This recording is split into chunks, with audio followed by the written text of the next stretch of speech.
Yo, what's up mga kasikat? Kumusta po kayo? Meron tayong quick tutorial ngayon kung paano natin palitan itong smoke lens to clear lens sa model na GSX 3000 Evo or Evo. So, ang gagawin natin, iangat yung lens, smoke lens natin sa sagad. Iangat ng sagad, tapos i-side nyo, makikita mo yung plastic na orange. Sa kabila din meron. Ang gagawin natin, ilagay mo yung thumb mo dito, tapos ibaba mo siya, push mo ang baba, pababa, yun. Sa kabila ganun din. Ayun. So, naalis na yan.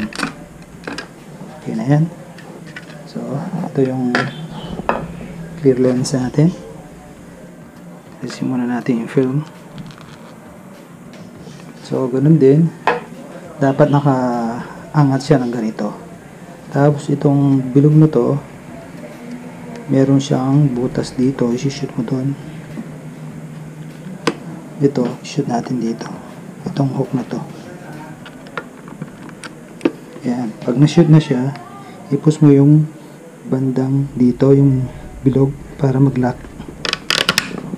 Yan. Pag narinig mo na yung click sound, na-lock na yun. Kaliwa naman, or sa kanan, i-shoot mo ulit. Yan. Tapos, i-push mo para mag-lock. Yun. Okay na yan. Try natin. Yan. Napalitan na to clear lens. Yan. Ganun lang po kasimple. Gusto ko lang i-share kasi nahirapan ako, pumunta pa ako sa isang store. So, ganun lang mga kasikat. Kung magkaroon man kayong ganitong model, GSX 3000 Evo glossy black. Ganda niya. Thank you for watching.